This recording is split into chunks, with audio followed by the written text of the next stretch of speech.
तो हम लोग पढ़ रहे हैं लिक्विड सॉल्यूशन और लिक्विड सॉल्यूशन में कॉलिगेटिव प्रॉपर्टीज पढ़ रहे हैं। कॉलिगेटिव प्रॉपर्टीज हम लोगों ने पढ़ा कि ये जो प्रॉपर्टी है डाइल्यूट सॉल्यूशन की प्रॉपर्टीज है।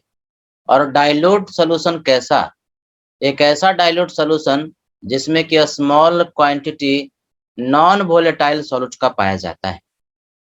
उसी में कुछ स्पेशल प्रॉपर्टीज होती है जो कि सिर्फ इस बात पर डिपेंड करती है कि उसमें सॉल्यूट के पार्टिकल्स कितने हैं। इस पर डिपेंड नहीं करता कि वो सॉल्यूट कौन है, अर्थात उसके नेचर पर डिपेंड नहीं करता। उसको हम लोग कहते हैं कॉलिगेटिव प्रॉपर्टीज।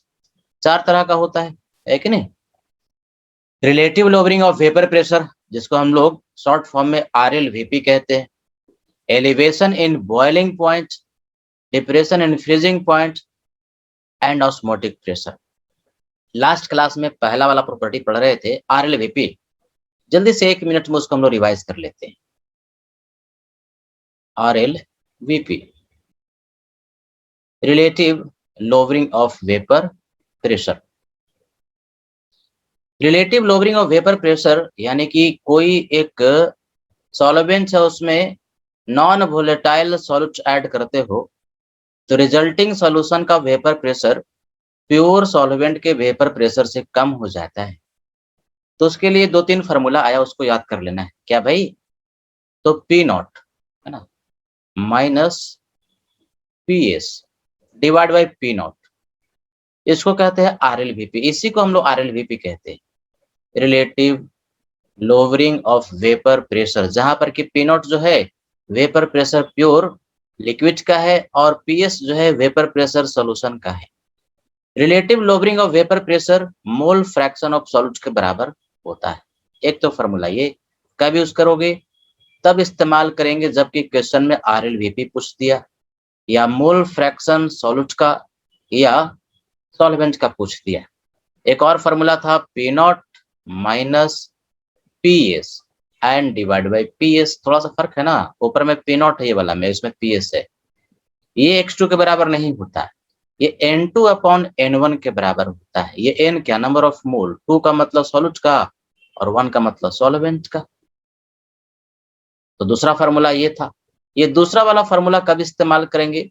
जबकि किसी भी सॉल्यूट या सॉल्वेंट का मास कैलकुलेट करना हो या मोल कैलकुलेट करना हो या मोलर मास कैलकुलेट करना हो या वेपर प्रेशर सॉल्यूशन का कैलकुलेट करना हो, तो ये वाला फार्मूला इस्तेमाल करने से कैलकुलेशन कम होगा और क्वेश्चन जल्दी सॉल्व हो जाएगा। और एक मोलालिटी वाला फार्मूला क्या था?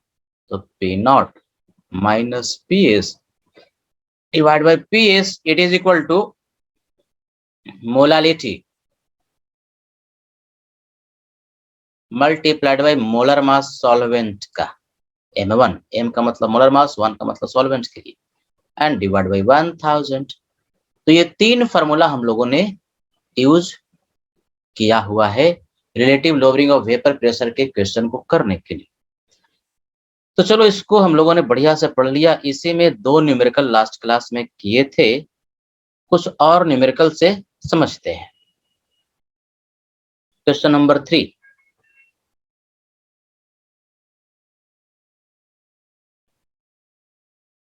Vapour pressure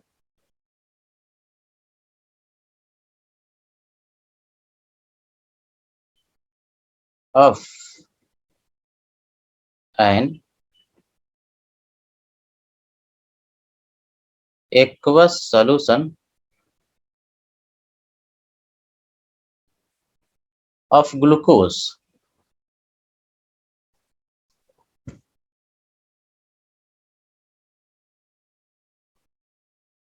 is 750 mmHg at 373 kelvin. के का मतलब kelvin. Calculate RLVP, mole fraction of solute, mole fraction of solvent, molality, वही जो हम लोग कैलकुलेट कर रहे थे उसी को सबको निकालना है। इस क्वेश्चन को देखो, एक्वस सॉल्यूशन है ग्लूकोज का, मतलब ग्लूकोज घुला हुआ है पानी में, एक्वस का मतलब सॉल्वेंट वाटर है, और उसी सॉल्यूशन का वेपर प्रेशर दिया हुआ है 750 mmHg। देखते हैं जरा दिया हुआ क्या है। तो गिवन पीएस यानी वेपर प्रेशर सॉल्यूशन का 750 mmHg है कि नहीं, ये दिया हुआ है, और तो कुछ दिया ही नहीं। इसी से कहता है कि RLVP वगैरह निकालो, लेकिन बिना पी नॉट का वैल्यू जाने हुए कि वेपर प्रेशर प्योर सॉल्वेंट जो कि वाटर है, ये बिना जाने हुए तो न्यूमेरिकल सॉल्व ही नहीं हो सकता, और क्वेश्चन में दिया नहीं। एनी आइडिया, बोलो बच्चे। और कुछ देख करके कुछ, हाँ टेम्परेचर देख करके, टेम्परेचर और भी ध्यान से देखो। और कोई बोलो बेटा, क्या देख करके, टेम्परेचर देख के क्या पता चल रहा है? 373 केल्विन है, मतलब 100 डिग्री सेल्सियस तो है ना, तो 100 डिग्री सेल्सियस देख करके क्या पता चला, बोलो कोई।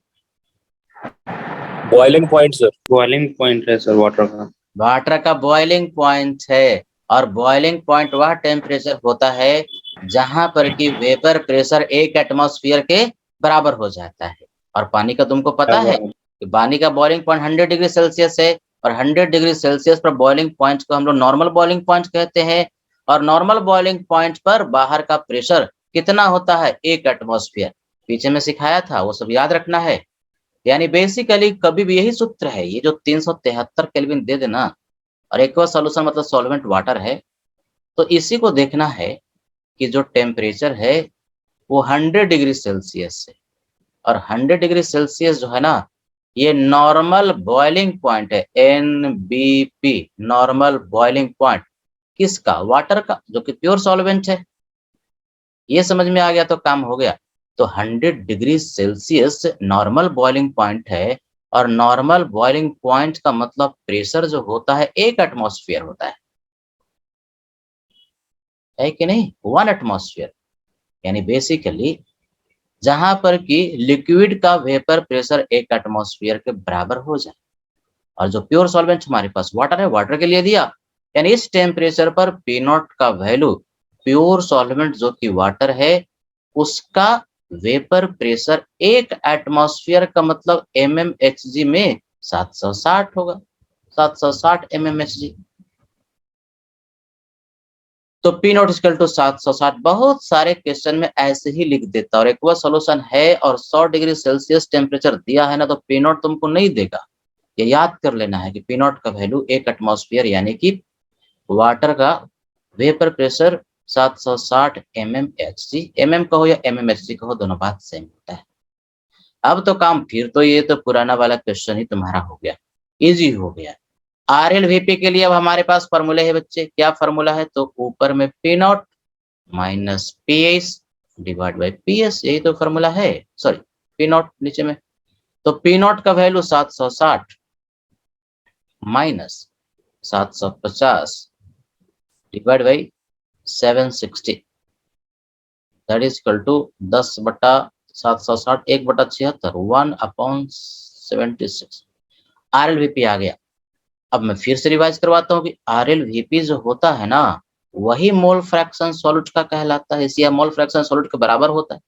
यानी बेसिकली इन दोनों का आंसर सेम ही होता है, 1/6। वीडियो ऑडिबल नहीं है बेटा? आवाज आ रही है मेरी? Yes sir.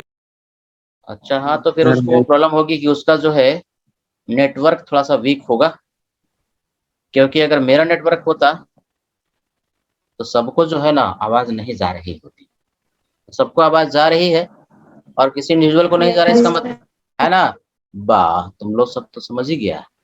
तो X1 कोई बात नहीं, ट्राई करो, अगर आता है तो, अगर छूट भी जाता है तो हम भेज ही देते। जैसे आज हमने दोनों लेक्चर को भेज दिया था, सबको मिल गया होगा। X1 ये क्या होता है? 1 minus X2 sum of mole fraction equal to 1 होता है। तो 1 में से 1/76 को घटाओगे तो 75/75 डिवाइड बाई 76 आ जाएगा। देखो, एक आंसर आया, दो आंसर आया, तीसरा आंसर आ गया। और क्या पूछता है? मोलालिटी। अब मोलालिटी के लिए तो हमारे पास फॉर्मूला है ही है, P naught minus PS divide by PS। इसका पहले वैल्यू ही पुट कर देते हैं, 760 घटाओ 750 बटा 750, दैट इज 1/75। और फॉर्मूला होता क्या है? तो ऊपर में होता है मोलालिटी, यही तो हमको निकालना है, multiplied by molar mass solvent का एंड डिवाइड बाई 1000, ये फॉर्मूला होता है। तो मोलालिटी यहां से हम लोग कैलकुलेट कर सकते हैं। कैसे? तो क्रॉस मल्टीप्लिकेशन कर दो 1000 और मोलर मास सॉल्वेंट है कौन? वाटर है। तो M1 का जो वैल्यू है ना वो 18। तो यहाँ पर वैल्यू को पुट कर देंगे 1000 and divide by 75 multiplied by 18। Solve कर लोगे ना तो मोलालिटी इसका मिल जाएगा। नोट कर लो।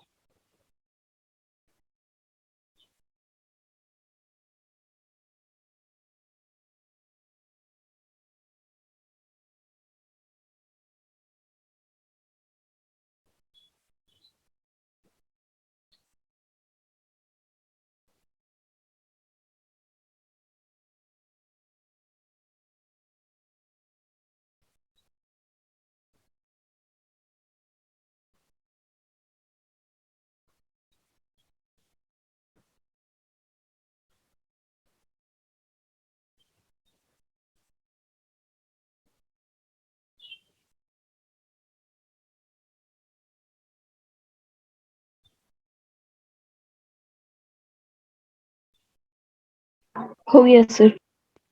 हो गया? Yes sir. Yes. चलो तो आगे बढ़ते हैं।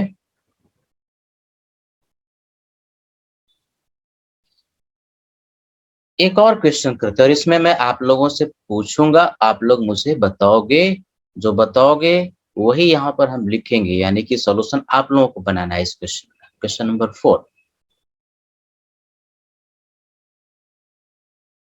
कैलकुलेट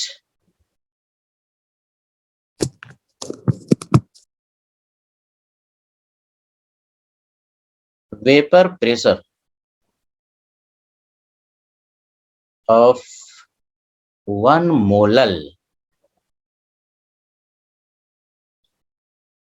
aqueous area solution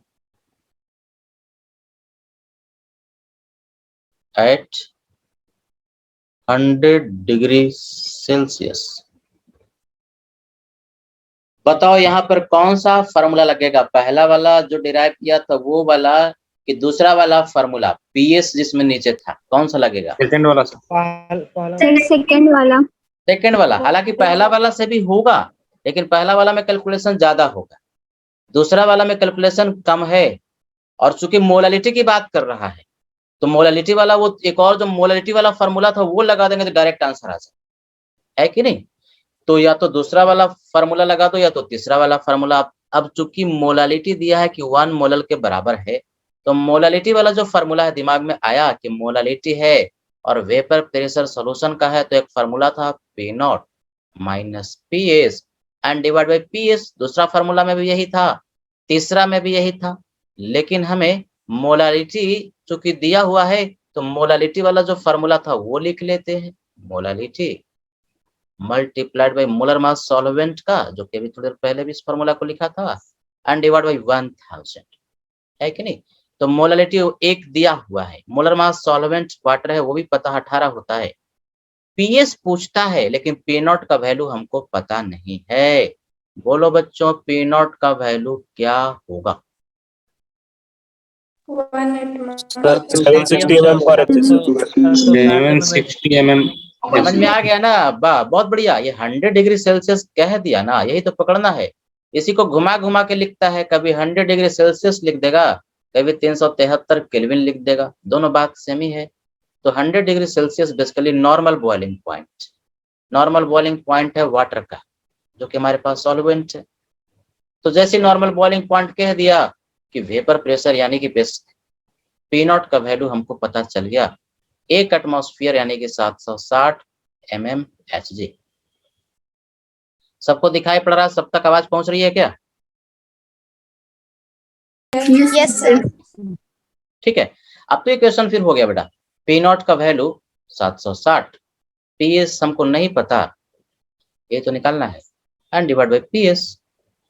और मोलालिटी दिया ही है कि 1 मोलल, मतलब मोलालिटी 1 हो गया। जो भी दिया रहेगा 2 रहता तो 2 लिख देते। और मोलर मास सॉल्वेंट पानी है 18/1000। क्रॉस मल्टीप्लिकेशन करोगे ना तो आंसर आ जाएगा 745 पॉइंट समथिंग आता है, नोट कर लेना है, मतलब कैलकुलेट करके देख लेना है ना। तो लगता है कितना आ रहा होगा तो देख लेना भैया, कैलकुलेशन खुद से कर लेना चाहिए, नोट कर लीजिए।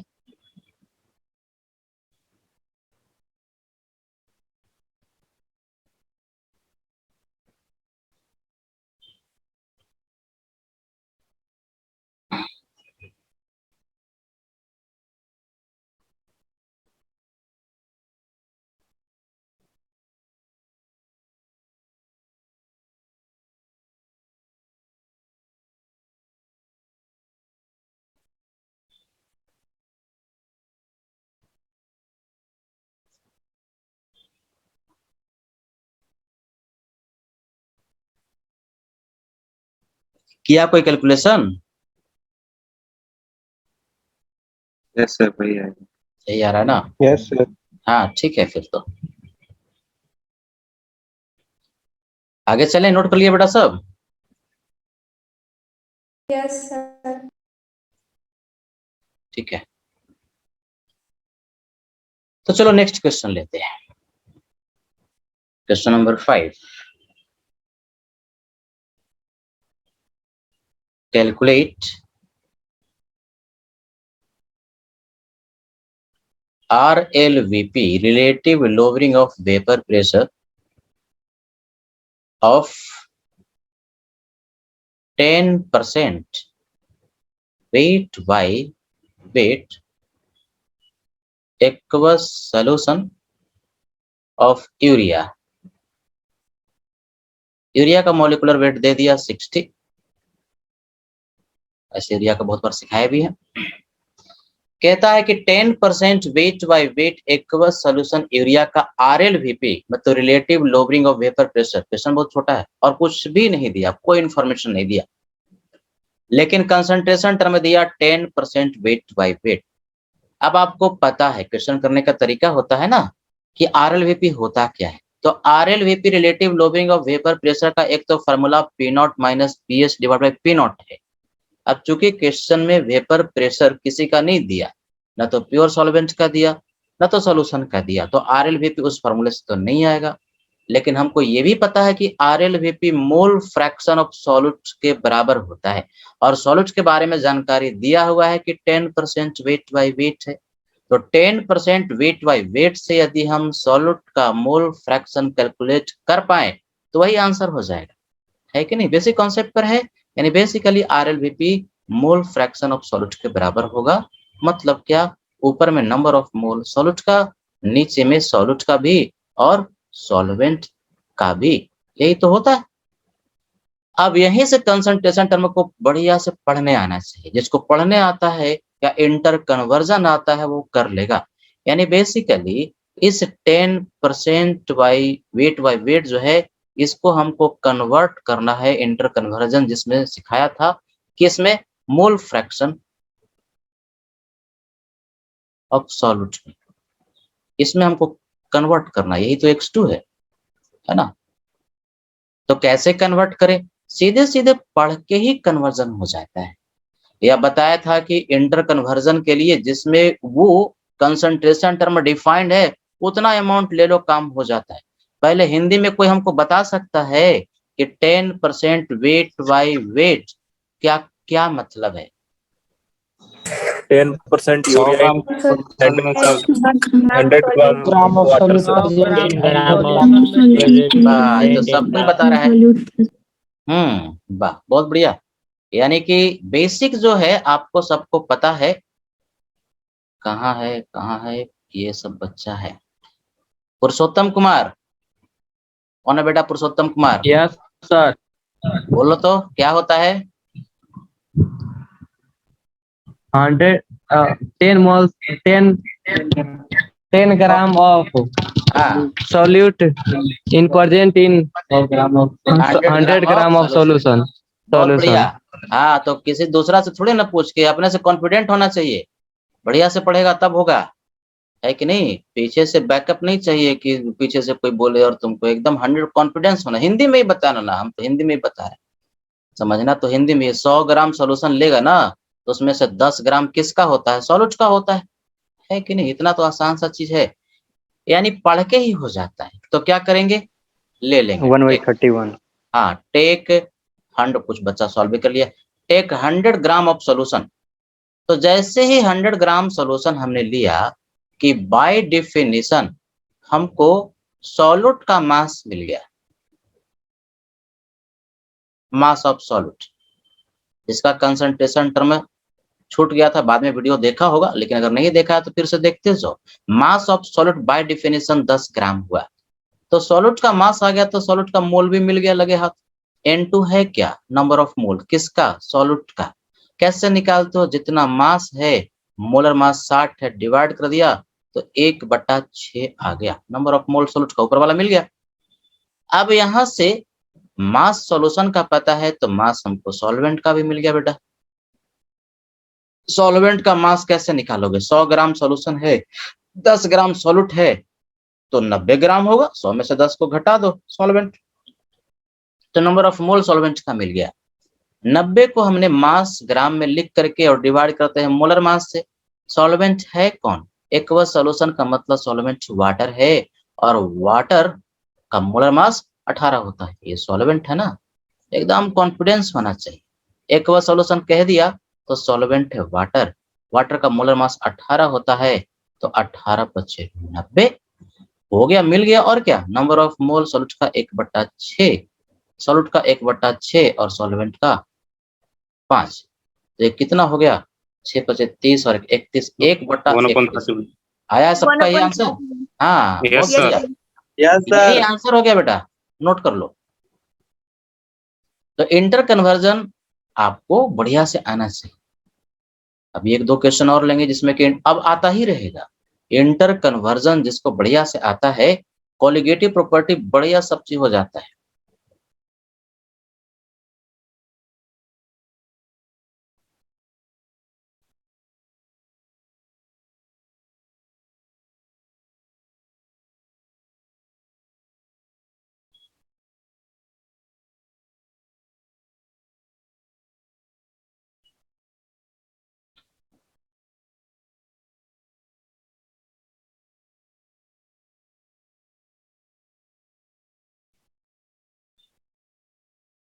हो गया सर. हो गया सबका? अच्छा, इसमें अगर Yes, sir. Mole fraction solvent का कहता तो निकाल सकते थे ना? Yes, sir. Yes, sir.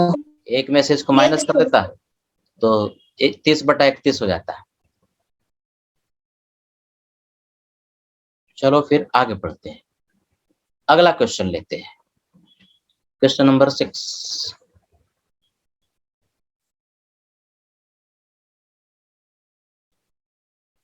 Calculate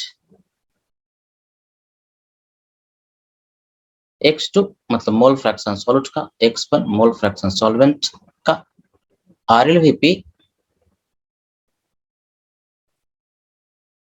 of 2% weight by volume aqueous solution of urea. Molar mass बता चुका हूं, डेंसिटी दिया हुआ है। डेंसिटी ऑफ solution is 1.05 ग्राम पर ml।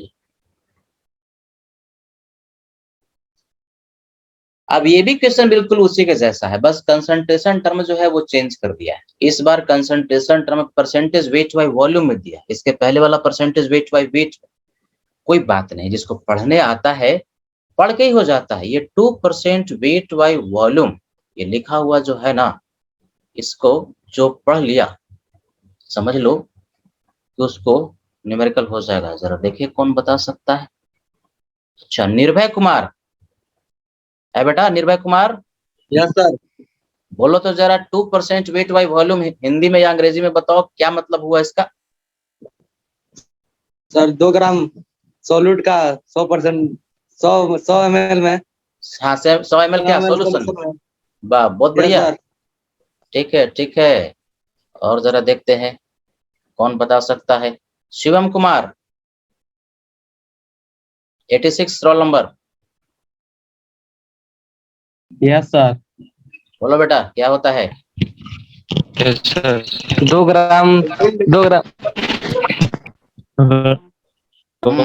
ml of solution 100 ml solution में 2 ग्राम सॉल्यूट है। सॉल्यूट का। हाँ, तो किसी का हेल्प लेता साथ में देखता है क्या दो बच्चा एक मोबाइल पर, ऐसा भी है। कोई नो दिक्कत सर। है नहीं, ठीक है, बढ़िया, कोई दिक्कत नहीं है। एक दूसरे को हेल्प भी कर सकते हो, लेकिन आना चाहिए सबको, एकदम आना चाहिए, बढ़िया से आना चाहिए, है कि नहीं। तो किसी भी पूछ सकते हैं, सब तैयार रहा करो। किसी का भी नाम अंचल कुमारी बेटा। Yes sir. 100 ml सॉल्यूशन में 2 ग्राम सॉल्यूट। वेरी गुड, ये कॉन्फिडेंस होना चाहिए, बहुत बढ़िया। यानी जिसको पढ़ने आ गया क्वेश्चन तो ऐसे धड़ाधड़ हो जाएगा। इसका मीनिंग ही यही होता है ना, इंग्लिश में समझो या हिंदी में समझो, उससे क्या मतलब है। इसका अर्थ ये हुआ कि 100 ml सोल्यूशन लिया है, 100 ml सोल्यूशन में, इसी में डिफाइंड होता है तो इतना ही ले लेंगे। 100 ml सोल्यूशन में 2 ग्राम सॉल्यूट है, 2 ग्राम सॉल्यूट है। अब यही जिसमें डिफाइंड है ना 100 ml सोल्यूशन, इसी को हम लोगों ने ले लिया। तो बाय डिफिनिशन जैसे ही 100 ml सोल्यूशन लिया कि सॉल्यूट का मास मिल गया 2 ग्राम।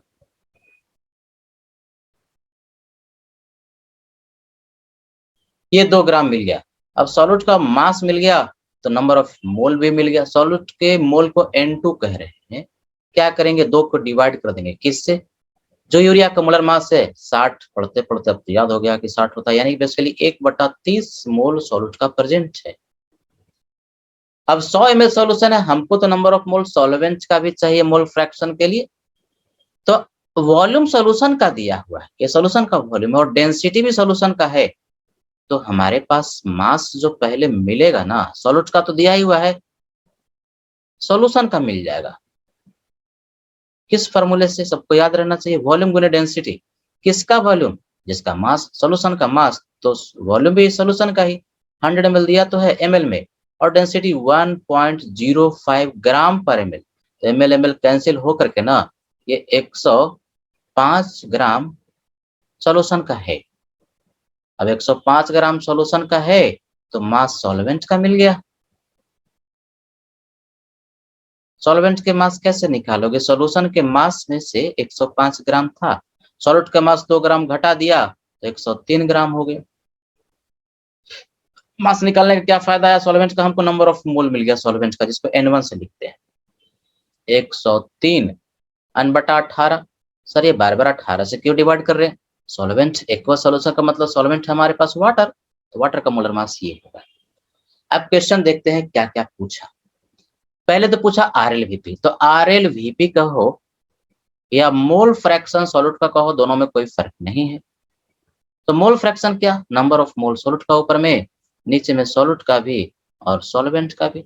वैल्यू को पुट करते हैं, N2 है 1/30 और N1 है 103/18 N प्लस, दोनों N1 ही लिख दिया, इसको N2 कर लो, और N2 का जो वैल्यू है वो है 1/30।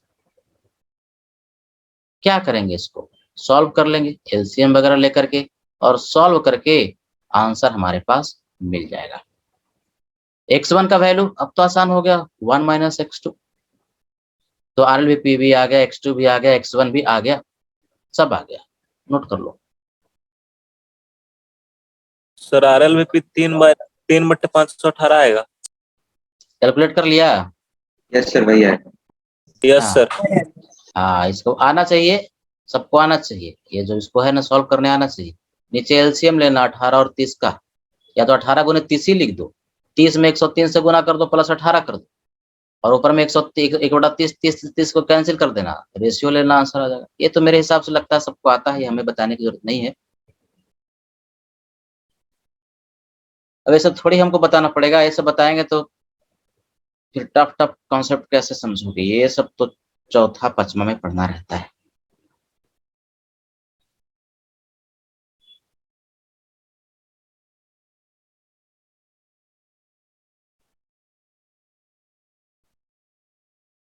कितना आया? कोई बता रहा था बेटा इसका आंसर कितना आया? 3/F1 आया था 5005।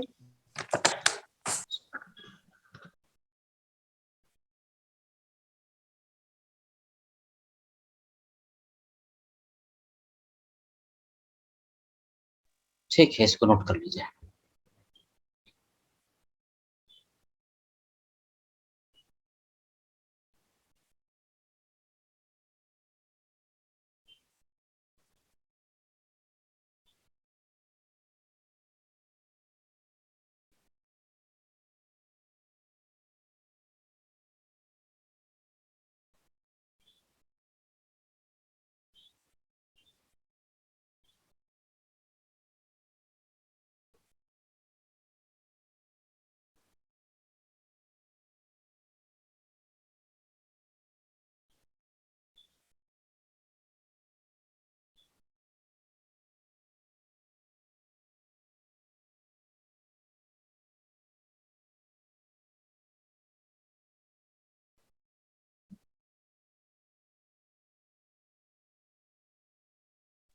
हो गया सर। आगे आगे बढ़े बेटा सब, बढ़ा जाए आगे। Yes sir. ठीक है, चलो। तो ये हम लोगों ने पढ़ लिया relative lowering of vapour pressure. अब इसका न्यूमेरिकल आगे भी आता रहेगा, लेकिन उसके पहले अगला जो कोलिगेटिव प्रॉपर्टी है, पहले वो हम लोग पढ़ते हैं। जो नेक्स्ट कोलिगेटिव प्रॉपर्टी है वो है elevation in boiling point.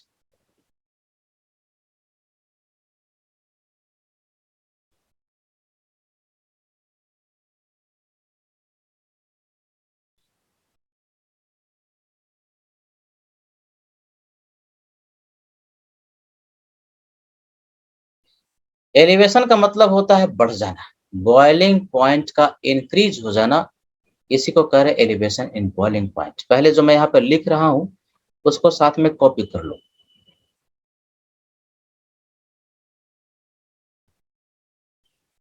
On adding a small quantity of a non-volatile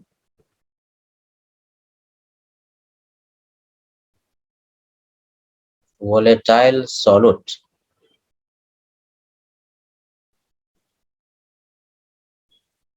to a volatile liquid,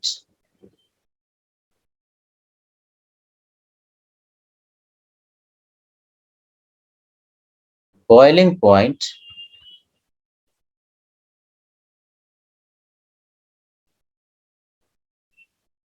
of solution increases।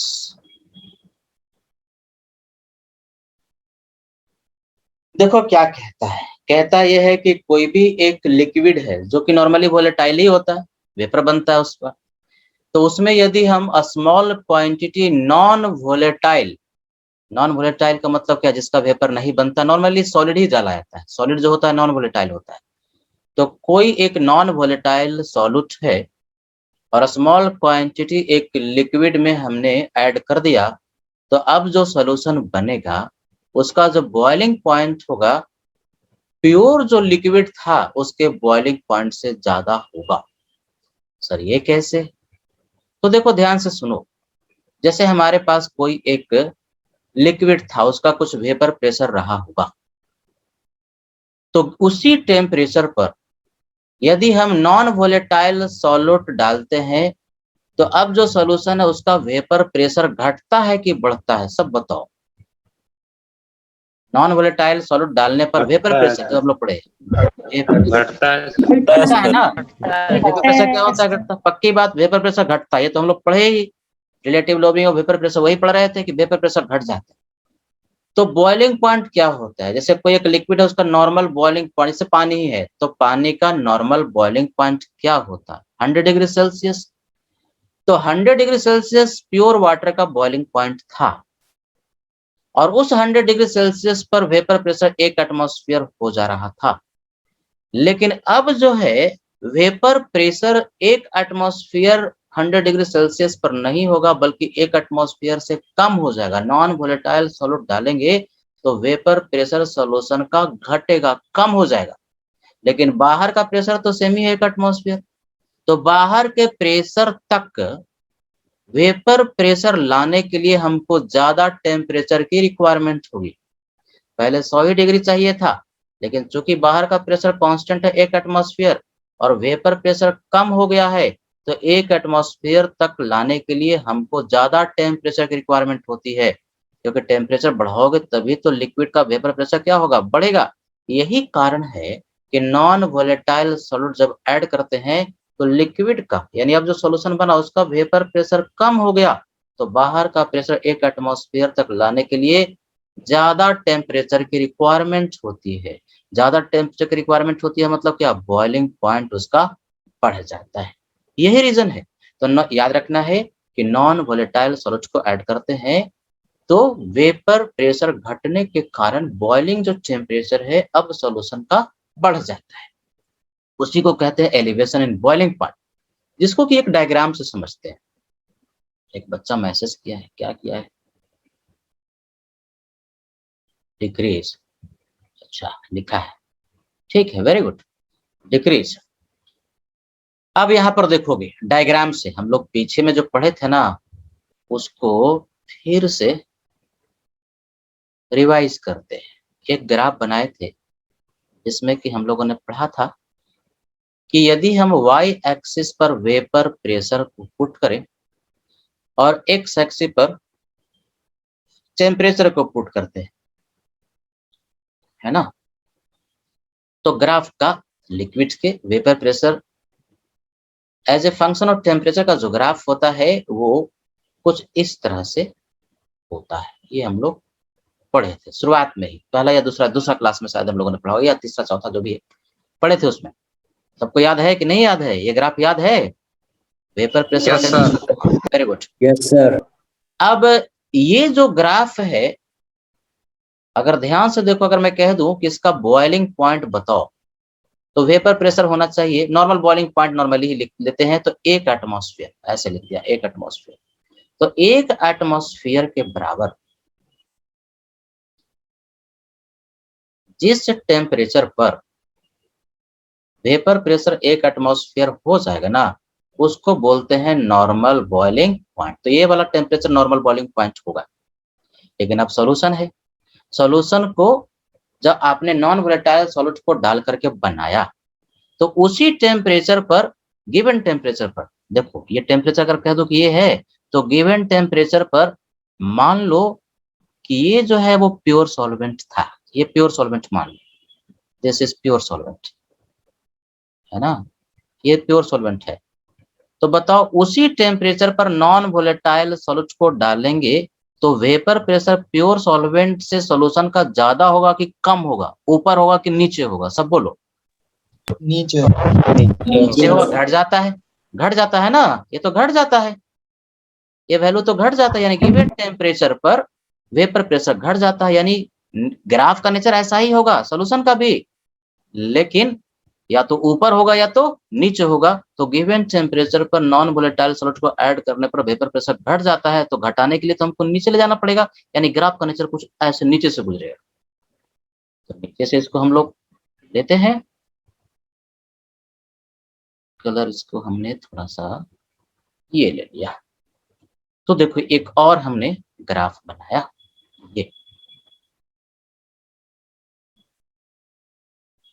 ये तो एग्जैक्टली यहीं से नहीं पास करेगा, वो कुछ इधर से पास करेगा, उससे कोई मतलब नहीं है, हमें बस इसको समझना है।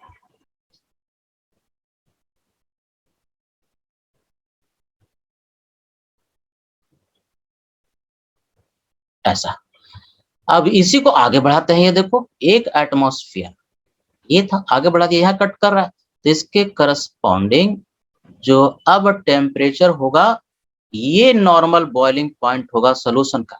यानी ये जो हमने ग्राफ बनाया ना, वो बना दिया किसके लिए? सॉल्यूशन के लिए। ये सॉल्यूशन के लिए हो गया।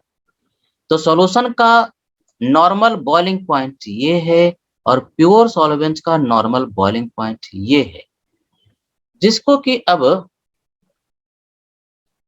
हमने नोटेशन से लिख दिया। ये है प्योर सॉल्वेंट का बॉइलिंग पॉइंट, तो लिख दिया टीबी।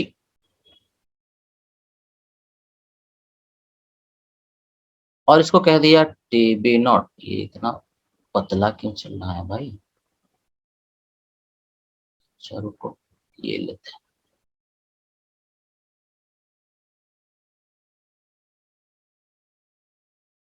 टीबी नॉट, सॉरी कहाँ गया? प्योर सॉल्वेंट को टीबी नॉट कह दिया, यानी कि बॉइलिंग पॉइंट है प्योर सॉल्वेंट का नॉट। नॉट का मतलब क्या? प्योर का। जैसे वेपर प्रेशर प्योर का तो नॉट लिख रहे हैं, और सॉल्यूशन का हमने टीबी कह दिया। टीबी का मतलब बॉइलिंग पॉइंट है और सॉल्यूशन का। तो जो डिफरेंस है ना, यही जो डिफरेंस है यहाँ से यहाँ तक के जो डिफरेंस है, इसी को एलिवेशन इन बॉइलिंग पॉइंट कहते हैं, डेल्टा टीबी कहते हैं। अब सब टर्म को हम डिफाइन करते हैं। ये जो टीबी नॉट हुआ, ये हो गया boiling point of pure solvent, है कि नहीं?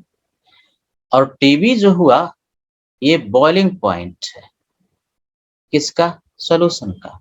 तो हम देख सकते हैं कि टीबी का जो वैल्यू है बड़ा है किससे? टीबी नॉट से। तो ये जो डिफरेंस है उसको कहते हैं elevation in boiling point, delta TB. It will be equal to TB and minus TB naught. इसी को बोलेंगे elevation in boiling point. Elevation in boiling point समझने के लिए हम लोगों ने नॉर्मल बॉइलिंग पॉइंट लिया है, जहां पर कि बाहर का प्रेशर 1 एटमॉस्फेयर के बराबर होता है। नोट करो इसको।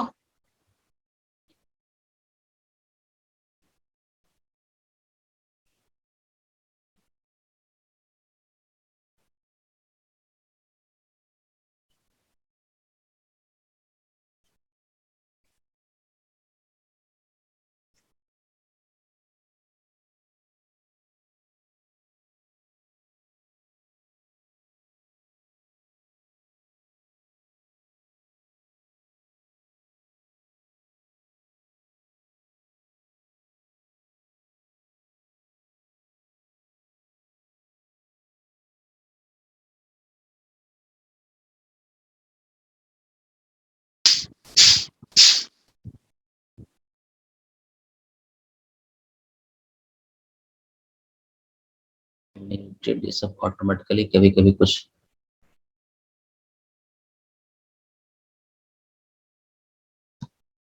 सबको मेरी आवाज आ रही है?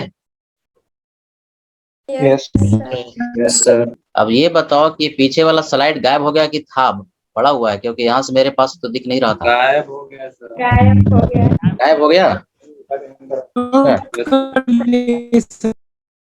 अच्छा, गायब हो गया।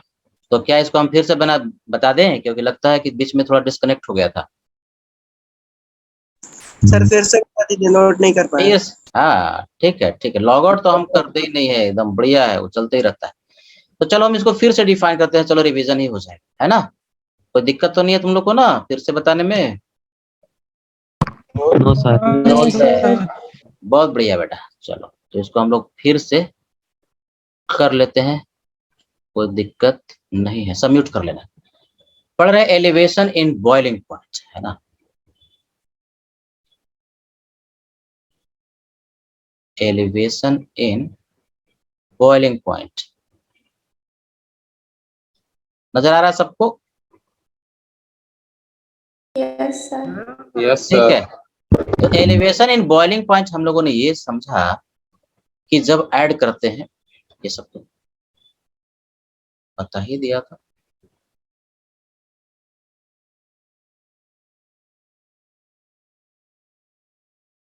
साथ में लिखते चलो, शायद ये लिख लिए होगे।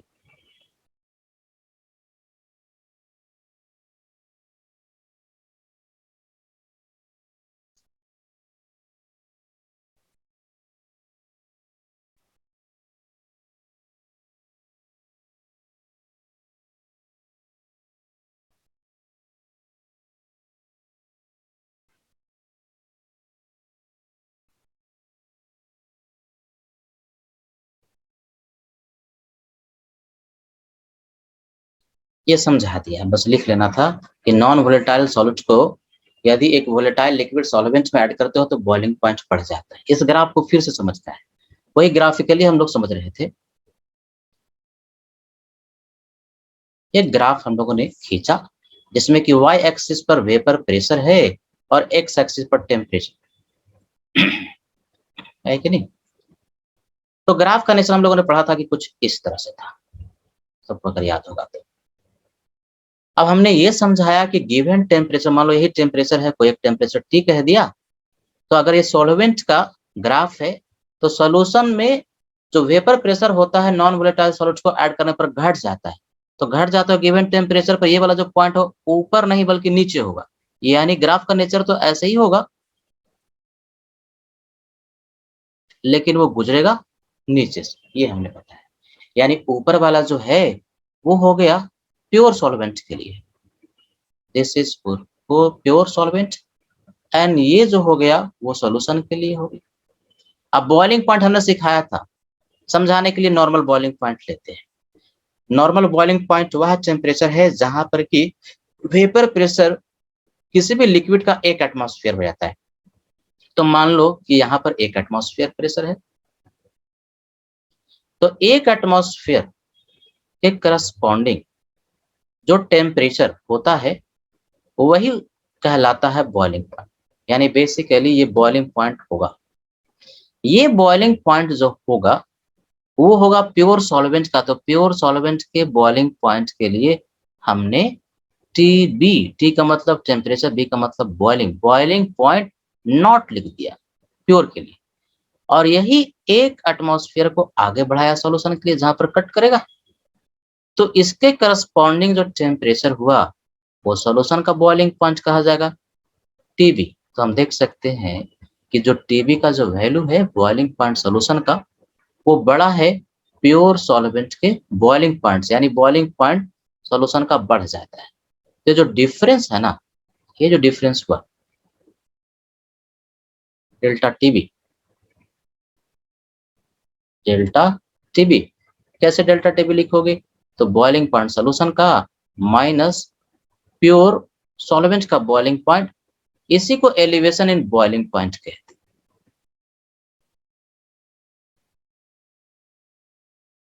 बॉइलिंग पॉइंट है कि नहीं?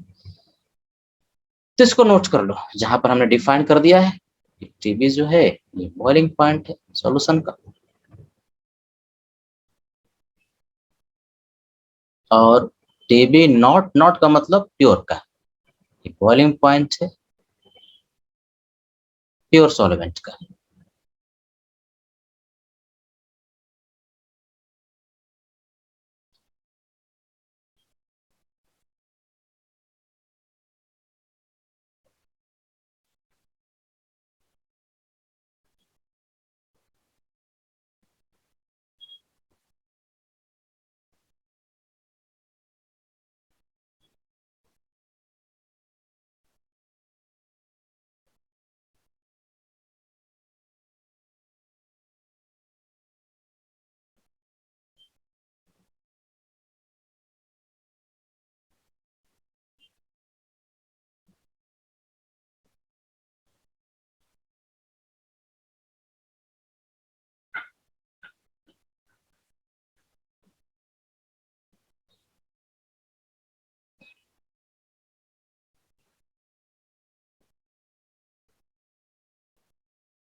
हो गया सर।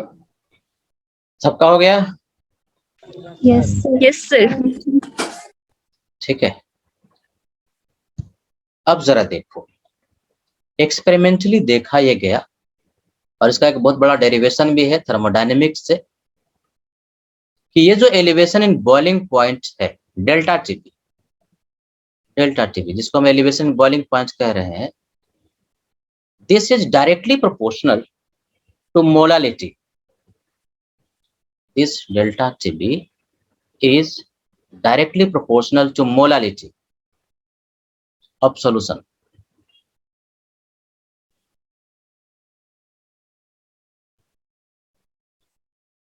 तो डेल्टा टीबी के लिए हमारे पास एक फार्मूला आ गया, एक प्रोपोर्शनैलिटी कांस्टेंट आ गया, जिसको हम केबी कहते हैं, Kb and multiplied by molality of solution.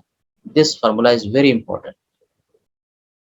Elevation in boiling point के लिए एक फार्मूला आया जहां पर कि ये जो केबी है एक कांस्टेंट है, जिसको हम लोग मोलल एलिवेशन कांस्टेंट के नाम से पुकारते हैं।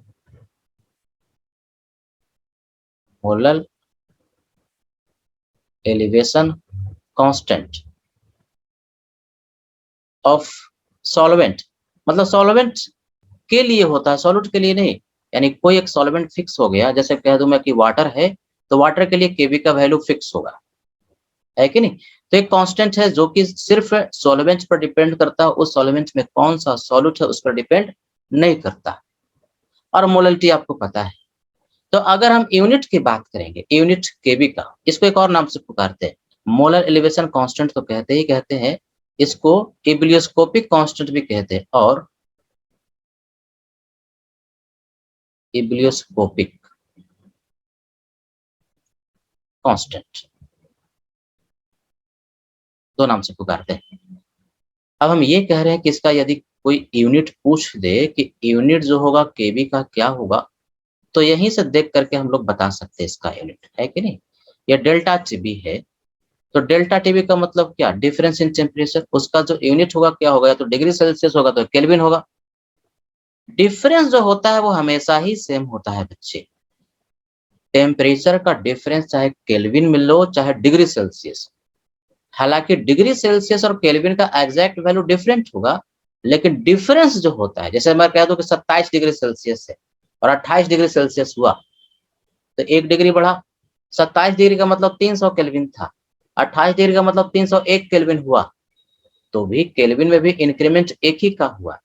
यानी जो डिफरेंस होता है डिग्री सेल्सियस का और केल्विन का, वो सेम ही होता है। इसलिए यूनिट में यहाँ पर केल्विन लिखो या डिग्री सेल्सियस लिखो, सेम ही होगा, क्योंकि ये डिफरेंस है, डेल्टा टी जो है डिफरेंस है। तो केल्विन पर मोलल ये लिख सकते हैं, या डिग्री सेल्सियस पर मोलल, लेकिन मैक्सिमम जगहों पर केल्विन पर मोलल ही लिखा हुआ रहता है। तो ये यूनिट हो गया केबी का। अब ये जो हम लोगों ने फार्मूला लिखा न्यूमेरिकल में, इस फार्मूला से भी क्वेश्चन डायरेक्ट सॉल्व हो जाता है यदि क्वेश्चन में डायरेक्टली मोललिटी दिया है। लेकिन कभी कभी जैसे कंसंट्रेशन टर्म दे दिया, किसी का मास दे दिया, मोलर मास दे दिया, तो मोलालिटी आपको पता है कि होता क्या है। मोलालिटी क्या होता है, number of mole of solute. तो मोल कैसे निकालोगे अगर सॉल्यूट का मास पता है, W2 हमने डिफाइन किया है, सॉल्यूट का मास है, divide by number of mole. निकालने के लिए मोलर मास से डिवाइड कर देंगे, किसका, सॉल्यूट का। तो ये नंबर ऑफ मोल हुआ सॉल्यूट का पर केजी ऑफ सॉल्वेंट, यानी सॉल्वेंट के मास से डिवाइड करना पड़ता है। हम लोगों ने पढ़ा है कि सॉल्वेंट के मास को W1 कहेंगे, 1 का मतलब सॉल्वेंट, W का मतलब मास, लेकिन ये ग्राम में लिए थे, ग्राम में लिए थे, हमको तो किलो में चाहिए, तो 1000 से डिवाइड कर देंगे तो 1000 तुम्हारा ऊपर में इस तरह से आ जाएगा।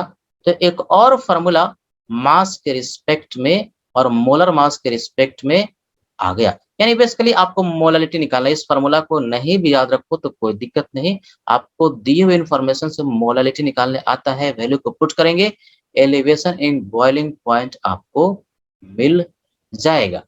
ये W1, W2, M2 ये सब डिफाइन किया हुआ है, पीछे भी कर रहे थे। अब यहाँ पे बार बार मैं लिख नहीं रहा हूँ क्योंकि ऑलरेडी डिफाइन किया हुआ है। अब ये जो ध्यान से देखो, ये जो डेल्टा टीबी के लिए कांस्टेंट केबी आया है, जिसको कि मोलर एलिवेशन कांस्टेंट या एबिलियोस्कोपिक कांस्टेंट कहते हैं, इसका भी थर्मोडायनेमिक्स से एक फार्मूला आता है और वो फार्मूला को याद कर लेना है। ये फार्मूला है R TB not square divide by 1000 LV, या तो R बताते हैं कौन सा टर्म क्या है, TB not square multiplied by M1, M1 क्या है, सॉल्वेंट का molar mass, divide by 1000 delta H। अच्छा, थोड़ा सा एंथैल्पी वगैरह इनऑर्गेनिक में तो पढ़ा ना होगा, एंथैल्पी का चेंज, हीट का चेंज वगैरह ऐसे तो पढ़े होगे, लेटेंट Yes, हीट sir. वगैरह पढ़ा है तो फिर Sir. और ऐसे फिजिक्स में तो पढ़ ही लिया होगा, लेटेंट हीट ऑफ वेपोराइजेशन वगैरह ये सब Yes, heat and sir. Thermodynamics पढ़ा है तो कोई दिक्कत नहीं है। तो इसको हम लोग समझते हैं, ये जो फार्मूला है इसमें जो टर्म है उसका मतलब क्या है और उसका यूनिट क्या है। यूनिट थोड़ा सा भी गड़बड़ हुआ तो आंसर गलत आ जाता है। R universal gas constant, ideal gas वाला यूनिवर्सल गैस कांस्टेंट, ये तो है ही है, लेकिन इसका वैल्यू ज्यादा इंपॉर्टेंट है कि आर का वैल्यू हमको लेना क्या है। यहाँ पर इस फार्मूला में केवी का वैल्यू सही आए, इसके लिए यानी यही वाला यूनिट में आए केल्विन पर मोलर, इसके लिए आर का वैल्यू लिया जाता है कैलोरी वाला, यानी कि 2 कैलोरी पर मोल पर केल्विन। थोड़ा सा भी यूनिट गड़बड़ किया आर का तो आंसर गलत आ जाएगा। टीबी नॉट ये बॉइलिंग पॉइंट है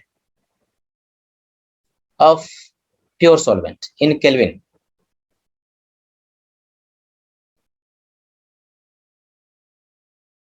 इन केल्विन, केल्विन में ध्यान रहे, केल्विन में अगर डिग्री सेल्सियस में दिया तो केल्विन में उसको चेंज कर लेंगे। और एलवी ये लैटेंट हीट ऑफ वेपोराइजेशन है।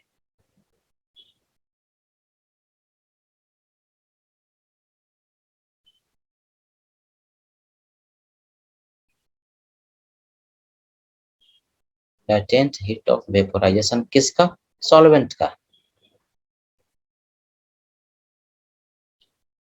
इन कैलोरी पर ग्राम, कैलोरी पर ग्राम मतलब 1 ग्राम सॉल्वेंट को वेपोराइज करने में जितना हीट की रिक्वायरमेंट होती है उसको लैटेंट हीट ऑफ वेपोराइजेशन कहते हैं। यूनिट को देख के ही पता चल रहा है, वेपोराइज करना है। पर ग्राम का मतलब क्या, 1 ग्राम का, और हीट का यूनिट किसमें, तो कैलोरी में। तो ये सब वैल्यू दिया हुआ रहता है। और इसी को डेल्टा एच भी जो है ना, बेसिकली हीट ऑफ वेपोराइजेशन ही है, या लैटेंट हीट, या इसको एंथैल्पी भी कहते हैं। हीट कहो या एंथैल्पी कहो सब बात सेम है। हीट को हम लोग एंथैल्पी भी कह सकते हैं, एंथैल्पी ऑफ वेपोराइजेशन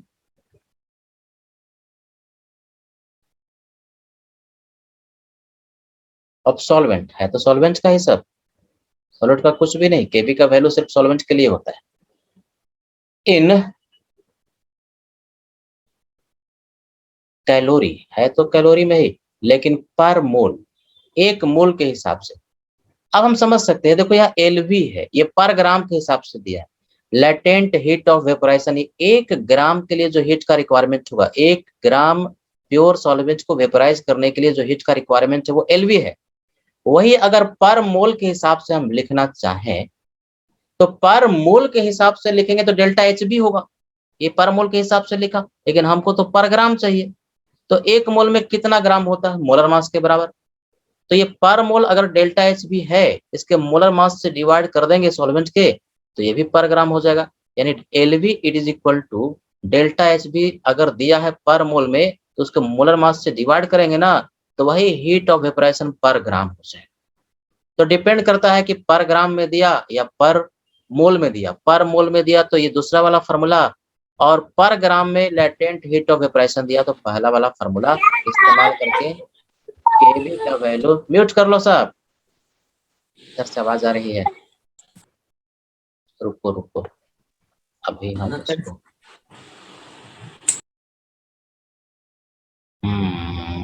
अब नहीं आएगा आवाज। चलो भाई, तो फर्क समझना है। तो क्या-क्या फार्मूला इसमें याद रखें सर? फार्मूला एक तो बेसिक वाला ये हो गया, याद कर लेना है। और ये फार्मूला दोनों सेम ही है, बस मोलालिटी निकालते कैसे उसी का फार्मूला यहाँ पर लिख दिया। और केबी का फार्मूला थर्मोडायनेमिक्स से ही आता है। दोनों फार्मूला याद कर लोगे। और ये दूसरा फार्मूला इस्तेमाल करने में बहुत बच्चा गड़बड़ करता है, यूनिट गड़बड़ पुट करता है। यूनिट गलत पुट करोगे तो आंसर कभी सही नहीं आएगा। तो आपका यूनिट एकदम बिल्कुल सही पुट करना है। नोट कर लो।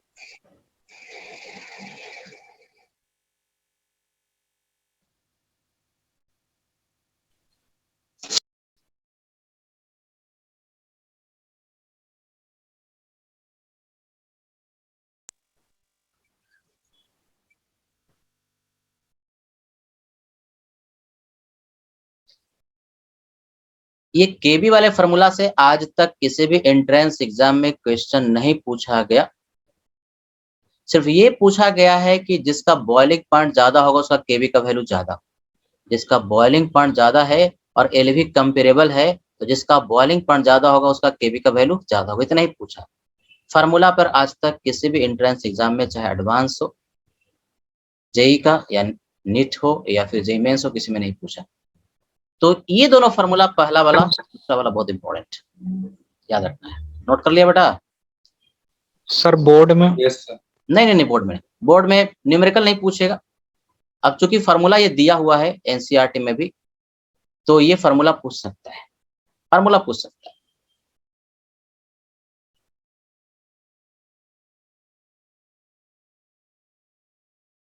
ये सबसे इंपॉर्टेंट फार्मूला है, इसको याद कर लेना है। इसी को कन्वर्ट करके ये लिखे है।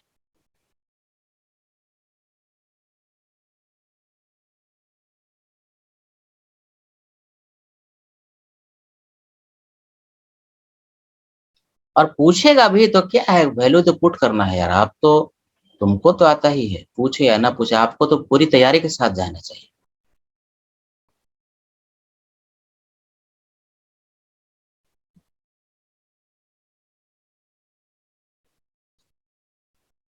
हो गया सर। हो गया सबका? Very good. तो देखो अप्सरा, अब इसका न्यूमेरिकल करें, इसके पहले हम लोग को बिल्कुल इसी के जैसा डिप्रेशन इन फ्रीजिंग पॉइंट वो पहले पढ़ लेंगे। एकदम एग्जैक्टली इसी के जैसा है, फार्मूला भी इसी के जैसा है और दोनों का न्यूमेरिकल एक साथ करेंगे। तो हम लोग अगला जो है कोलिगेटिव प्रॉपर्टी, वो पहले उसकी थ्योरी पढ़ लेते हैं, डिप्रेशन इन फ्रीजिंग पॉइंट।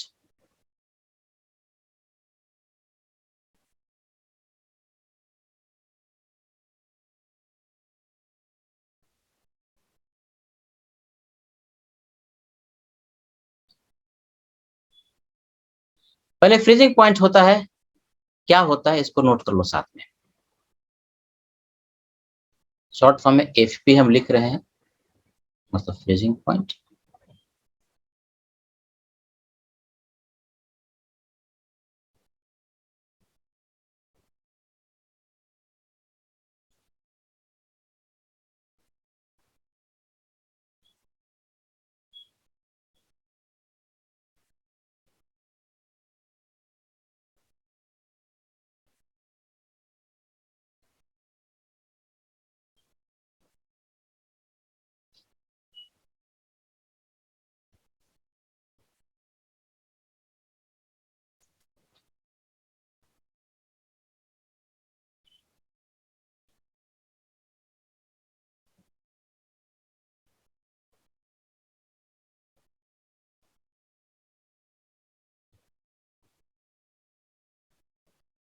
लिखते चलो साथ में।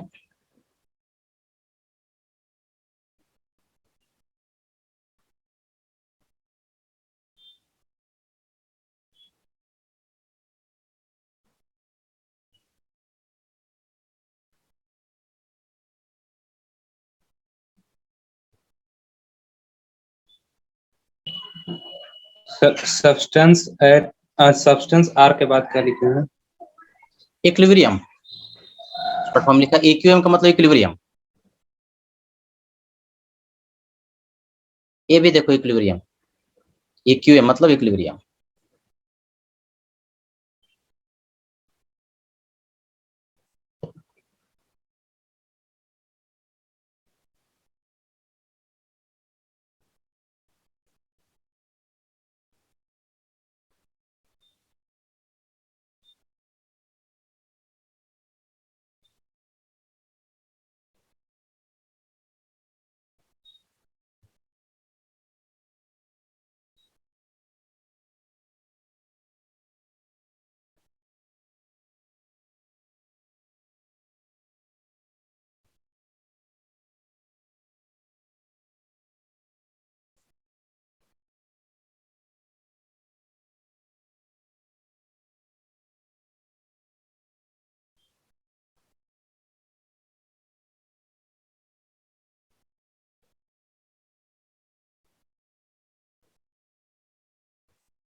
क्या कहता है?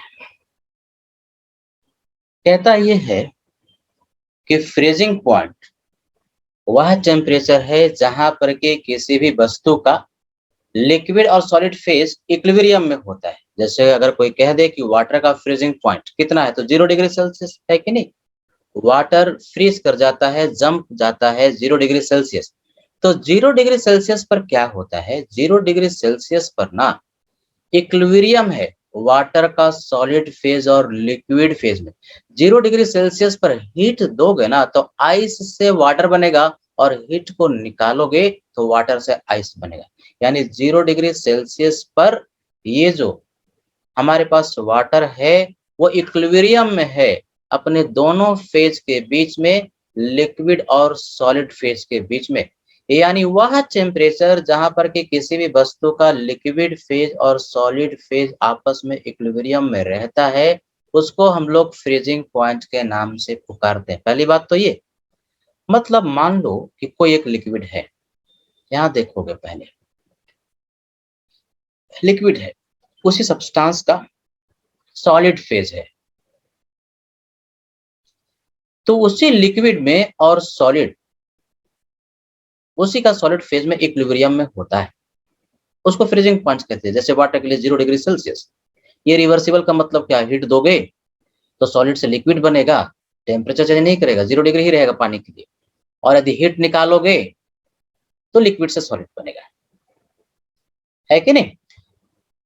इसमें यह भी कहता है इसी टेम्परेचर पर अगर वोलेटाइल लिक्विड है तो लिक्विड अपने वेपर के साथ भी इक्विलिब्रियम में रहेगा, और आइस भी बनता है तो उसमें से देखो धुआं निकलते रहता है। आप फ्रिज से अगर आइस निकाल लो तो वेपराइज होते रहता है ना, धुआं निकलते रहता है। यानी बेसिकली आइस से भी वेपर बन रहा होता है। तो सॉलिड फेज भी जो है वो भी इक्विलिब्रियम में रहेगा, किसके साथ? अपने वेपर के साथ। और वेपर तो कोई एक ही ना होगा यार, सब्सटेंस एक ही है, उसी का लिक्विड फेज है, उसी का सॉलिड फेज है और उसी का वेपर है। और कह रहे हैं कि लिक्विड और सॉलिड फेज वेपर के साथ, उसी सब्सटेंस के वेपर के साथ इक्विलिब्रियम में रहता है। अर्थात हम ऐसे भी कह सकते हैं कि एक ऐसा टेम्परेचर जहां पर कि किसी सब्सटेंस का लिक्विड फेज, सॉलिड फेज और वेपर फेज जो है वो इक्विलिब्रियम में होता है, उसको हम लोग कहते हैं फ्रीजिंग पॉइंट। अब जरा ध्यान से सुनोगे, एक बात तो डेफिनेशन हो गया कि तीनों इक्विलिब्रियम में रहेंगे। नोट किया होगा ना? ऐसा लगता है सर ये ऐसे कैसे कह रहे हैं? आइस को निकालो, आइस को निकालो तो एक आध दो बूंद पानी भी हो सकता है, अगर टेम्परेचर मिले तो गिरते रहता है और उसमें से धुआं भी निकलते रहता है। तो तीनों ही इक्विलिब्रियम में रहता है, लिक्विड, सॉलिड और वेपर। लेकिन सर यहाँ जो पढ़ रहे हैं कोलिगेटिव प्रॉपर्टी में, इसमें सॉलिड फेज और लिक्विड फेज किसका? सब सॉल्वेंट का। सॉल्वेंट ही फ्रीज होता है, सॉल्वेंट ही पिघलता है। यानी लिक्विड फेज भी सॉल्वेंट का, सॉलिड फेज भी सॉल्वेंट का। याद रखना, कभी कभी क्वेश्चन में पूछता है, बहुत बार पूछा है कि सॉलिड फेज किसका? सॉल्वेंट का। सॉल्यूट तो आपने डाला था, भूल गया, लेकिन उसकी हम बात नहीं करते जब भी फ्रीजिंग पॉइंट डिफाइन करते हैं। सॉलिड सॉल्वेंट का और लिक्विड फेज भी सॉल्वेंट का। तो ये पूछता है कि जब आप फ्रीजिंग पॉइंट करते हो, डिप्रेशन एंड फ्रीजिंग पॉइंट, तो वहां पर जो इक्विलिब्रियम रहता है किसके किसके बीच में रहता है? तो सॉल्वेंट का लिक्विड फेज और सॉल्वेंट का ही सॉलिड फेज के बीच में इक्विलिब्रियम रहता है। उसी के फ्रीजिंग पॉइंट की हम लोग बात करते, वही फ्रीज होता है। अरे ग्लूकोज डाले हो तो ग्लूकोज तो पहले से भी सॉलिड था, वो थोड़े ना फ्रीज करेगा। फ्रीज कौन करेगा? पानी करेगा। अब जरा देखो, नॉन वोलेटाइल सॉलिड को अगर आप डालते हैं तो वेपर प्रेशर घटता है। हम लोग पढ़े थे कि वेपर प्रेशर घटता है, और लो वेपर प्रेशर का मतलब लो टेम्परेचर। यानी कभी भी वेपर प्रेशर घटेगा तो इक्विलिब्रियम भी लोअर टेम्परेचर पर ही एग्जिस्ट करेगा, क्योंकि हम लोगों ने पढ़ा है टेम्परेचर बढ़ाने पर वेपर प्रेशर बढ़ता है। तो हाई वेपर प्रेशर का मतलब हाई टेम्परेचर, लो वेपर प्रेशर का मतलब लो टेम्परेचर। यानी चूंकि अब वेपर प्रेशर घट गया, ये तो सेकेंड लाइन में हम लिखे हैं कि नॉन वोलेटाइल सॉल्यूट आपने डाला, वेपर प्रेशर अब जो सॉल्यूशन का है वो क्या हो गया? घट गया। तो वेपर प्रेशर सॉल्यूशन का घट गया तो लो vapour pressure means low temperature, यानी इक्विलिब्रियम अब कम टेम्परेचर पर एग्जिस्ट करेगा। इक्विलिब्रियम कम टेम्परेचर पर एग्जिस्ट करेगा, इसका मतलब क्या, फ्रीजिंग पॉइंट घट गया, यानी पहले पानी था 0 डिग्री सेल्सियस फ्रीजिंग पॉइंट था, नॉन वोलेटाइल सॉलिड डालोगे तो 0 डिग्री से कम हो जाएगा। इसका मतलब ये है, नोट कर लो क्योंकि टाइम अब समाप्त हो रहा है। इसके बारे में डिटेल में हम लोग अगले क्लास में पढ़ेंगे और न्यूमेरिकल भी करेंगे, दोनों का एक साथ।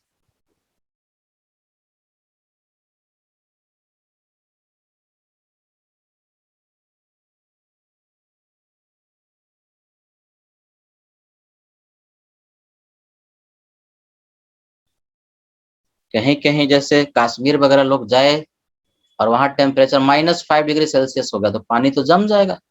कार वगैरह से जाता है तो कार में कार्बोरेटर वगैरह में पानी की जरूरत पड़ती है सर्कुलेट होने का, अगर पानी अगर जम जाए ना तो इंजन ठप हो जाता है, चलता ही नहीं। तो क्या करता है, करता ये है कि ये जो डीजल या पेट्रोल है, वो जो ये डीजल या पेट्रोल नहीं, ये जो पानी जो सर्कुलेट कर रहा होता है, पेट्रोल भी जम सकता है, डीजल भी जम सकता है, पहले पानी की बात करते हैं। पानी जो जम सकता है उसका फ्रीजिंग पॉइंट को और घटा देता है। मान लो कि -6 डिग्री सेल्सियस कर दिया तो -5 पर नहीं जमेगा। तो इसके लिए क्या करना पड़ता है, एक नॉन वोलेटाइल सॉल्यूट को डाल देते हैं, जैसे इथिलीन ग्लाइकोल एक नॉन वोलेटाइल सॉल्यूट है जो कि वाटर का फ्रीजिंग पॉइंट को घटा देता है। तो अगर फ्रीजिंग पॉइंट घट गया ना तो नहीं, मतलब जो टेम्परेचर है उसका फ्रीजिंग पॉइंट कम हो गया, जैसे -6 हो गया तो -5 तक वो नहीं जमेगा। ये प्रैक्टिकल इस्तेमाल होता है इसका। डीजल और इसके लिए भी यही होगा, जैसे डीजल है पेट्रोल है और पता चला कि इतना कम टेम्परेचर था कि उसी में वो जम गया, जमेगा तो चलेगा कैसे। तो उसमें ही नॉन वोलेटाइल सॉल्यूट ऐड कर देते हैं जिससे कि उसका फ्रीजिंग पॉइंट और घट जाता है।